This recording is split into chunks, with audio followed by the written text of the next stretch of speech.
Lipad kay Kai Sotto ang bantay, dati niyang kakampi to mga idol. Sigawan ng MVP ang mga fans, mamaw si Kai Sotto. Pinagkakaldag ang kalaban, binuhat ang Gilas Pilipinas. Second window ng FIBA Asia Cup 2025 qualifiers, kalaban ng Gilas Pilipinas mga idol ang New Zealand Tall Blocks. Since 2016, hindi pa nagagawang matalo ng Gilas Pilipinas ang New Zealand. Perfect 6-0 ang kanilang kartada sa ating national team. Starting point guard Scottie Thompson kasama si Kai Sotto, Justin Brownlee, Junmar Fajardo at Dwight Ramos. Natambakan nga kagad ang ating mga pambato, 8-0. Nag-full court pressure kagad ang New Zealand, na turnover tuloy ang Gilas. Kinailangan lang ng Gilas ang isang timeout para makuha ang kanilang rhythm and finally nakahabol din. 13-11. Kai Sotto with a nice dish to Junmar Fajardo, 2-point layup in the paint. Last 2 minutes, Chris Newsome with a no-look pass to Kai Sotto sa ilalim, 2 points for Kai.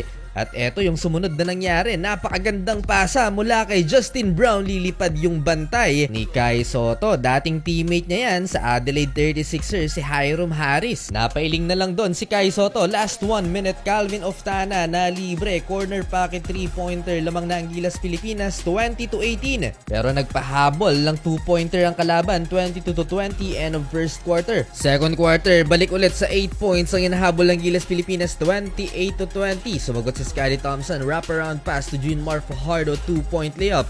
Laki talaga ng impact ni Kai Sotto sa ilalim. Here comes Gilas, comes back again, 31-30. Good ball movement, napa-timeout na ang New Zealand. And now, Scottie Thompson taking over with a back-to-back basket for Gilas Pilipinas, lamang na ulit, 35-31. Ang gaganda ng execution ng Gilas Pilipinas. Dwight Ramos nakitang libre si Kai Sotto, 200 slam dunk.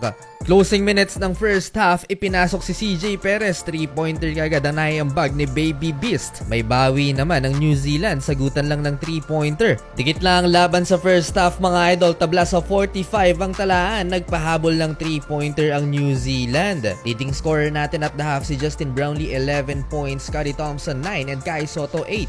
Second half, ang nagpapahirap sa Gilas Pilipinas ay ang veteran guard ng New Zealand na si Corey Webster with a perfect 4-of-4 shooting beyond the arc. Si Kai Sotto naman ang sentro ng opensa ng Gilas Pilipinas, pero itong si Corey Webster kahit highly contested shot na ipapasok mga idol. Ilang beses tumabla ang talaan, karamihan sa puntos ng New Zealand outside the paint dahil lockdown nga ang pintura mga idol sa mga big man natin. Kai Sotto with the block sa sentro ng New Zealand. Kung mala siguro sa labas itong tall blocks, baka natambakan na ng Gilas Pilipinas dahil na nga sa napakahigpit na depensa ng ating national team sa paint. Naghahalimaw itong si Kai Sotto, pupunuin pa yata ang stat sheet mga idol, and 1 basket. Sigawan ng MVP ang mga fans dito kay Kai. Tingnan nyo naman yung gulang niya mga idol sa kalaban sa ilalim. Sa transition points na ito ni Justin Brownlee, 8 points na ang hinahabol ng New Zealand. Nagsimula ng alate ng New Zealand beyond the arc, 12 na ang kalamangan natin mga idol, 72-60. Papatapos ang third quarter, nagpahabol ng 3-pointer si Corey Webster pero siyang pa rin ang hinahabol ng New Zealand, 72-63. Fourth quarter, nilabas si Kai Sotto, dito nag-mini run mga idol ang New Zealand, hindi nakapagpahinga ng mas mahabang minuto si Kai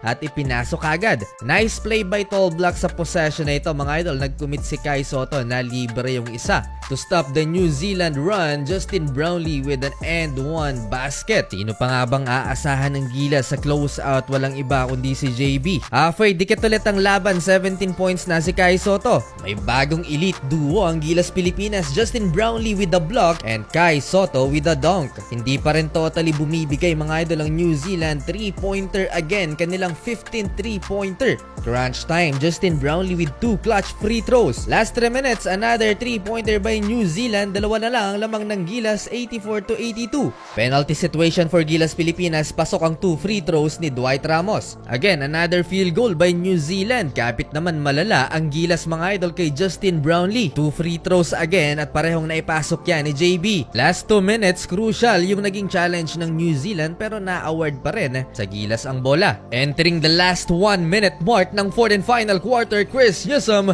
with the cold-blooded 3-pointer. Nag-commit ng turnover mga idol ang New Zealand, nabigyan ng 2 free throws si Justin Brownlee last 22 seconds, parehong naimintes. Nagtala na naman ng 3-pointer ang New Zealand, 91-89. Buti na lang at naipasok na ni Justin Brownlee yung 2 free throws niya last 11 seconds. At sa huli, historic win for Gilas Pilipinas, first time nilang natalo ang New Zealand.